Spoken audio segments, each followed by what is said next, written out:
Hi అండి, welcome to Gagan with vlogs. చూడడానికి కలర్ఫుల్గా కనిపించే ఈ కూరని ఈ వెదర్కు చేసుకొని తింటే చాలా టేస్టీగా ఉంటుందండి. ముందుగా దోసకాయ బొంబిడిల కూర తయారు చేసే విధానం చూసేద్దాం రండి. నేను 1/2 కేజీ దోసకాయలను తీసుకున్నానండి. వీటిని నీట్గా పొట్టు తీసుకుందామండి. చూసారుగా ఈ విధంగా దోసకాయలది తొక్కు తీసుకోవాలండి. ఇప్పుడు దోసకాయల్ని శుభ్రంగా కడుక్కొని కట్ చేసుకుందాం. కూర రుచిగా రావాలంటే గట్టిగా ఉండే దోసకాయలు తీసుకోవాలండి. గింజలు కూడా వేసుకుంటేనే బాగుంటుందండి. కొంతమంది గింజలు ఇష్టపడరు. మీ రుచికి తగ్గట్టు గింజలు తీసుకోండి, లేదంటే వేసుకోండి. గింజలు వేసుకుంటేనే రుచి ఉంటుంది కూర. దోసకాయ ముక్కలు తీయగా ఉన్నాయో చేదెక్కినాయో ఇలా కట్ చేసుకొని ఒక ముక్క తిని చూడండి. పుల్లగానే ఉన్నాయండి. దోసకాయ ముక్కల్ని కట్ చేసుకుందాము.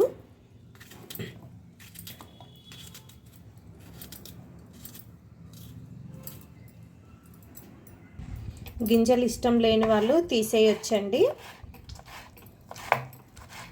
కానీ గింజలతో చేస్తే కూర టేస్టీగా ఉంటుంది. చూసారు కదా అండి, దోసకాయ ముక్కల్ని ఈ విధంగా కట్ చేసుకున్నాను. బొమ్మిడిల చేపలను నేను ఈ విధంగా కట్ చేసి తీసుకున్నానండి. వీటిని గోరువెచ్చని నీళ్ళల్లో శుభ్రంగా కడుక్కుందామండి. గోరువెచ్చని నీళ్ళల్లో కట్ చేసుకున్న బొమ్మిడాయలను వేసి శుభ్రంగా కడుక్కుందామండి. ఈ విధంగా శుభ్రంగా కడుక్కోవాలండి. ఇసుక అనేది ఉంటుంది. ఒకసారి గోరువెచ్చని నీళ్ళల్లో కడుక్కోవాలండి, ఒకసారి ఏమో నార్మల్ వాటర్తో కడుక్కుంటే సరిపోతుంది. ఈ విధంగా కడుక్కొని వేరొక దాంట్లోకి తీసుకోండి.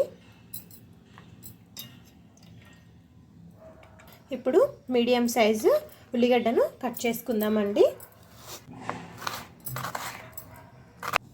ఈ విధంగా పచ్చిమిర్చి ఉల్లిగడ్డను కట్ చేసుకున్నానండి. ఇప్పుడు మందపాటి కళాయిను స్టవ్ మీద పెట్టుకున్నానండి. స్టవ్ ఆన్ చేసుకొని 3 స్పూన్స్ ఆయిల్ అయితే వేసుకోండి.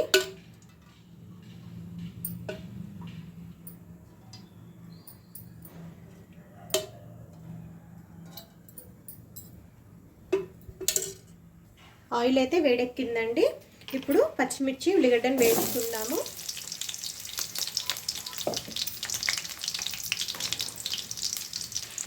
ఈ విధంగా దూరగా వేగిన ఉల్లిగడ్డల్లోకి బొమ్మిడాయలను తీసుకుందామండి.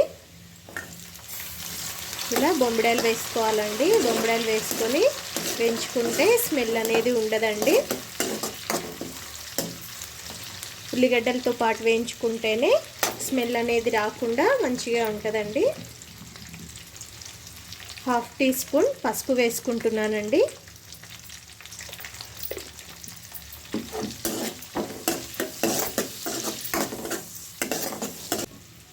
చూసారు కదా, బొమ్మిడీలు ఉల్లిగడ్డలు మంచిగా మగ్గిందండి. ఇప్పుడు కొంచెం అల్లం వేసుకోండి. 1 టీ స్పూన్ అల్లం వేసుకోండి, అల్లం పేస్ట్.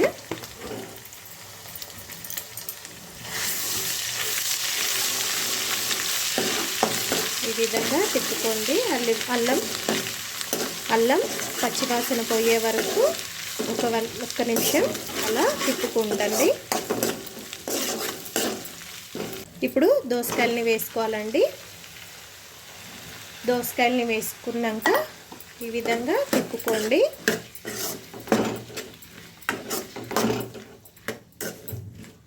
ఇప్పుడు మూత పెట్టుకుందామండి. ఈ విధంగా మూత పెట్టుకొని ఉడికించుకోండి దోసకాయలని. దోసకాయలు మగ్గేలోపు టమాటాలను కట్ చేసుకుందామండి. ఇప్పుడు ఒకసారి మూత తీసి తిప్పుకుందామండి. చూసారు కదా, దోసకాయలోని నీరంతా వచ్చి బాగా ఉడుకుతుంది దోసకాయలు. ఈ విధంగానే మగ్గించుకోండి ఇంకో 10 నిమిషాల పాటు. పెట్టుకొని మగ్గించుకోండి. చూసారు కదా అండి, దోసకాయ ఈ విధంగా మగ్గినాక మనం కట్ చేసుకున్న టమాటాని వేసేసుకుందామండి.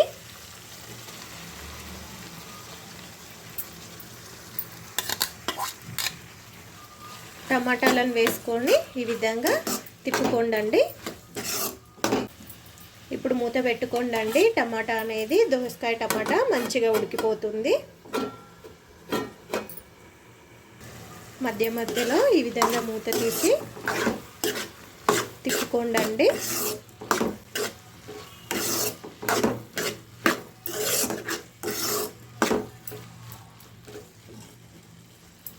ఇప్పుడు 1½ స్పూను సాల్ట్ వేసుకుంటున్నానండి.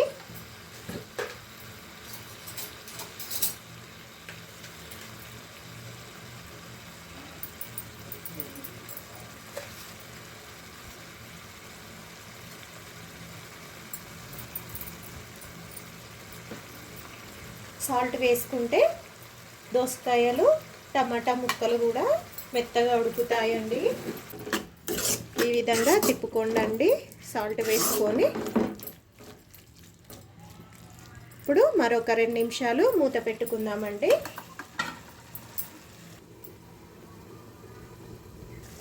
చూసారు కదా అండి, ఉప్పు వేసుకున్నాక టమాటా దోసకాయ ఏ విధంగా ఉడికిందో మంచిగా ఉడికిపోయిందండి. ఇప్పుడు కారం వేసుకుందామండి. 2 స్పూన్స్ కారం అండి.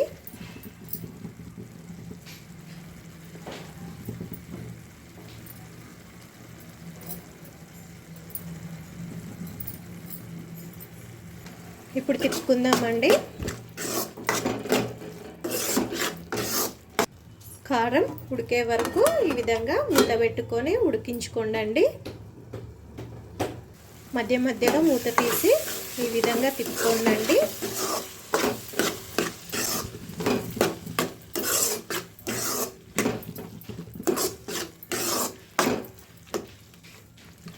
ఇప్పుడు 2 రెమ్మల కరివేపాకును వేసుకోండి. లాస్ట్లో వేసుకుంటే కరివేపాకు స్మెల్ తోటి కూర అనేది మంచి టేస్ట్ వస్తుందండి. మరి కొద్దిసేపు మగ్గించుకోండి. చూసారు కదా అండి, కారము కరివేపాకు మంచిగా ఉడికిపోయింది. ఇప్పుడు 2 స్పూన్లు ధనియా పొడి, 2 స్పూన్ల ధనియా పొడి వేసుకుంటున్నానండి.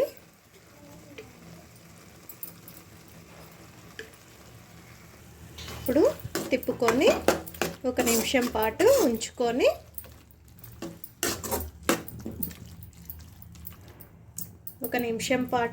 మూత పెట్టుకొని ఉంచుకోండి.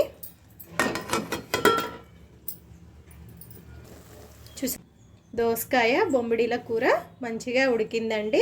ఇప్పుడు స్టవ్ ఆఫ్ చేసుకుందామండి.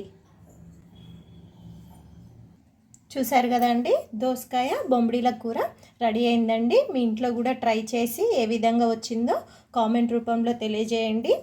నా ఛానల్ని సబ్స్క్రైబ్ చేసుకోండి, లైక్ చేయండి, కామెంట్ చేయండి, షేర్ చేయండి. Thank you for watching.